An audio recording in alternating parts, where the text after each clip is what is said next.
Et comme je vous l'annonçais, nous recevons ce soir au compte de Abaton Rompu Rafi Sow. Il est président du parti PRP, parti du renouveau et du progrès. Il est déjà en ligne. Bonsoir, monsieur Sow. Monsieur Sow, bonsoir. Bonsoir. Alors, monsieur Sow, à l'issue donc d'une rencontre, le Quatuor, dont vous faites partie, avait décidé de recevoir le Premier ministre. Ce sera le jeudi prochain. Comment la rencontre se prépare à l'interne? Écoutez, de notre côté, c'est déjà fait.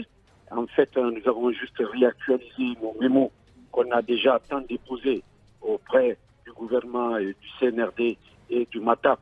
On les a réactualisés et que nous allons déposer au Premier ministre. Mais il faudrait savoir qui c'est lui qui a sollicité la rencontre en tant que Premier ministre, je le précise et j'insiste. Nous le recevons en tant que chef du gouvernement Premier ministre, pas en tant que premier responsable du cadre de dialogue.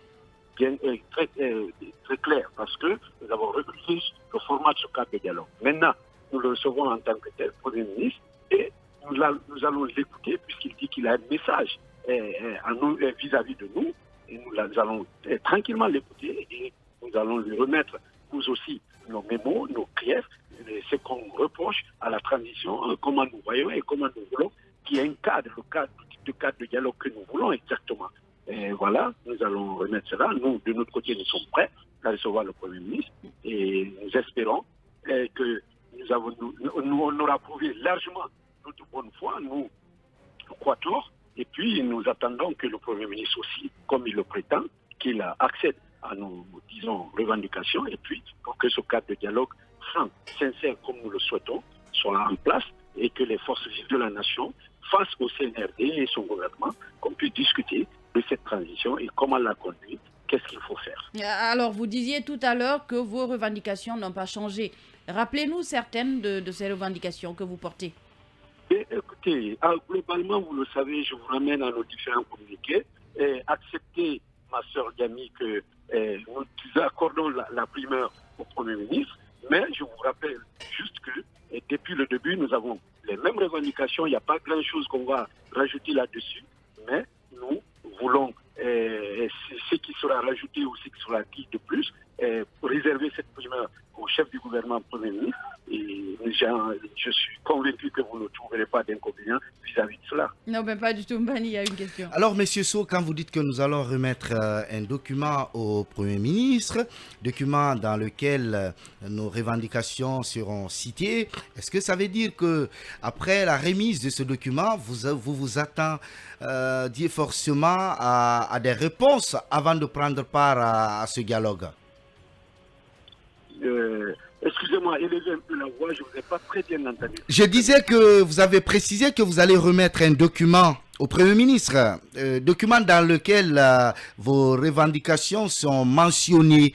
Après cela, est-ce que vous vous attendez à des réponses avant de prendre part au dialogue? Mais bien sûr, en fait, c'est cela. Nous lui dirons qu'est-ce qu'il faut, quelles sont nos recommandations pour améliorer le format du cadre de dialogue qui a été mis en place par le président de la transition pour que nous puissions prendre part à ce cadre de dialogue. D'ailleurs, je rappelle que nous, Quatuor, les forces vives en général, d'autres coalitions et même les forces sociales ont dit que ce cadre de dialogue en tant que tel, ils ne prendront pas part. Alors, pour que tout le monde puisse se retrouver dans ce cadre de dialogue, nous allons dire au chef du gouvernement, et tout en espérant qu'il pourra satisfaire cela pour qu'on puisse discuter.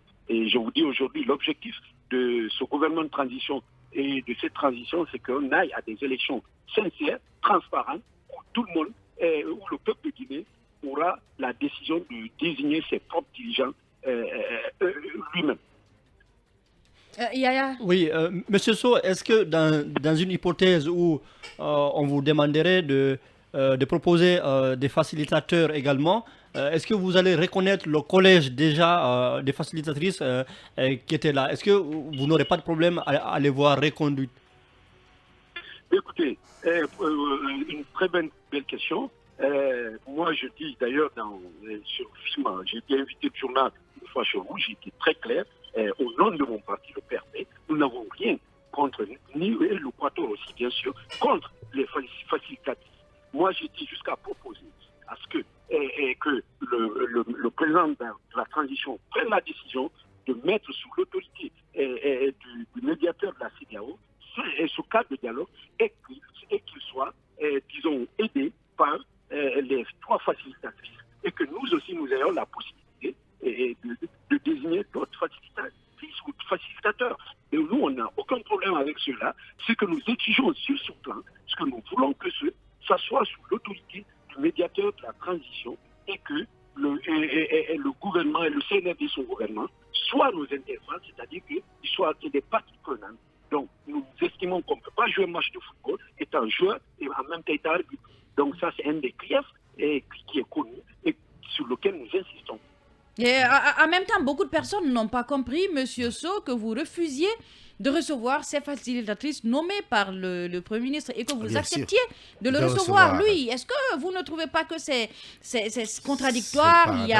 Il y a une sorte de paradoxe dans tout cela. Parce que vous avez refusé jusqu'au bout. On a entendu Dr Makale ici qui vous carrément suppliait de le recevoir, mais vous avez refusé. Et là, le Premier ministre, il vous demande de le recevoir quelque temps après, vous acceptez. Merci, ma soeur. La question, elle est extrêmement importante parce qu'elle va me permettre d'éclairer, disons, aux auditeurs, et probablement vous aussi. En fait, nous ne refusons pas de recevoir les facilitatrices en tant que personne, en tant que sœur, en tant que, disons, ce que nous disons, nous ne pouvons pas recuser le cadre de dialogue et recevoir des facilitateurs ou facilitatrices désignés par ce cadre de dialogue que nous refusons déjà. Voilà l'amalgame, voilà la différence. Il n'y a pas d'amalgame dessus. Nous avons dit, en tant que facilitatrice de ce cadre de dialogue, qu'on a refusé le format. Nous ne pouvons vous recevoir. Et c'était le problème entre nous et le Premier ministre au début. Quand il a sollicité à ce qu'on le reçoive en tant que, disons, nous l'avons dit, c'est en tant que membre de ce cadre de dialogue, ou responsable de ce cadre de dialogue, comme le stipule le décret, nous, on te reçoit. Nous n'allons pas vous recevoir, monsieur. Et si en tant que chef de gouvernement, nous allons vous recevoir. Si nos sœurs, les 3 sœurs, nous disent demain, écoutez, pas en tant que facilitateur, mais en tant que sœurs, nous voulons parler. Non mais, monsieur Sow, nous pensons et que vous le dites, nous allons les recevoir. Nous avons reçu d'autres termes. D'ailleurs, l'ONG, les femmes ici de Guinée, de l'Afrique de l'Ouest, nous les avons reçus. On ne peut pas refuser cela. Mais c'est le cadre qui ne tient pas. Alors, Yaya... Oui, monsieur Sow, alors on a vu que l'accord qui a été trouvé entre la CEDEAO et le gouvernement guinéen, ou le CNRD, si vous voulez, c'est un accord sans le quatuor. Est-ce que, au niveau du dialogue, du cadre du dialogue, est-ce que vous allez revenir sur cet accord-là, ou bien on va avancer sans perdre du temps encore et commencer, comme l'a préconisé le président de la transition, à partir du 1er janvier 2023? Mais écoutez, le CNRD a demandé à la CEDEAO de les renvoyer une équipe technique, parce que c'est au CNRD de proposer un avant-projet de leur feuille de route, en ce qui concerne le chronogramme. Donc, la CEDEAO est venue avec l'équipe technique. D'ailleurs, nous saluons cela. La CEDEAO a réussi d'abord à faire valider les 2 ans que réclamait le président en exercice de la CEDEAO, le président Ballo. Et puis, en plus, la CEDEAO a réussi aussi à faire comprendre le CNRD ou à les faire accepter de dissocier le recensement général de la population au recensement électoral. Et ça, nous les saluons et ils ont réussi cela. Maintenant, d'ailleurs, quand le colonel Mamadi Doumbouya a dit que ça commençait à partir de janvier, le même soir... Janvier 2023, la précision est importante. Oui, de janvier 2023, le même soir, vers 0h, la CEDEAO a sorti un communiqué qui dit que d'abord, ce calendrier n'était pas acté, seuls les chefs d'État de la CEDEAO. C'est le conseil des chefs d'État de la CEDEAO qui doit l'entériner et en même temps qui doit décider quand est-ce que ça commence. Et comme la CEDEAO, c'est nos partenaires à nous aussi, ils nous consultent surtout avant de prendre des décisions, comme ils le font avec le CNRD. Donc, ils nous consulteront, nous leur dirons ce que nous pensons vis-à-vis de cela. Et je pense que... Alors, monsieur Sow, justement, sur la question, est-ce que vous ne risquez pas d'être mis devant le fait accompli? Parce que le président de la transition a signé samedi dernier un décret de création du programme national de recensement, une étape clé du chronogramme de la transition. On sait quand même que sur les 10 points, c'est le premier point. Est-ce que vous ne risquez pas d'être mis devant le fait accompli et que finalement la CEDEAO va entériner en tout cas a ce chronogramme, comme le souhaite le gouvernement, qui va commencer le 1er janvier 2023. En une minute, Monsieur So. Non, non, pas du tout.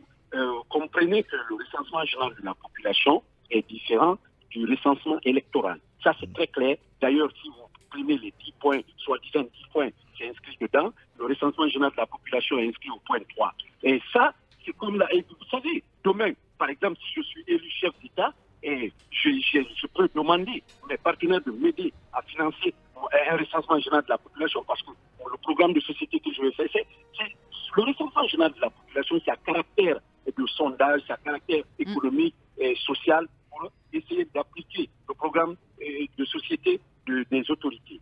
Donc ça ne nous inquiète pas, ça ne peut pas nous exclure. Mais nous attendons que le recensement général de la population, d'ailleurs on a un fichier de base qui est là, on peut utiliser ce fichier, le nettoyer, les données qui manquent, les compléter, ramener tout le monde à remettre les empreintes, à prendre les photos, aussi aux nouveaux, disons, qui sont aptes à être, disons, à voter pour les recenses aussi. Ça ne nous inquiète pas, c'est une autre étape qui vient. Nous pensons que ça vient très rapidement, mais c'est le cadre de dialogue interguinéen présidé par le médiateur de la CEDEAO qui va décider de ces 10 points certains. Non, ce n'est pas nécessaire, il faut qu'on s'en débarrasse. Merci. C'est nécessaire ou le temps. Voilà. Merci à vous. Merci, monsieur Rafiou So. Je rappelle que vous êtes président du parti PRP, Parti du Renouveau et du Progrès. On parlait justement de l'actualité politique. Merci à tous les deux, Mbani Sidibé, à Mamadou Yaya Merci Baldé. Gianni, merci aux auditeurs. Merci à Mamadou Touré et à Ibrahim Assila qui était à la technique. Et à vous, merci de votre fidélité. Restez avec nous tout de suite, le journal du soir avec Aboubakar Sidiki Kamara.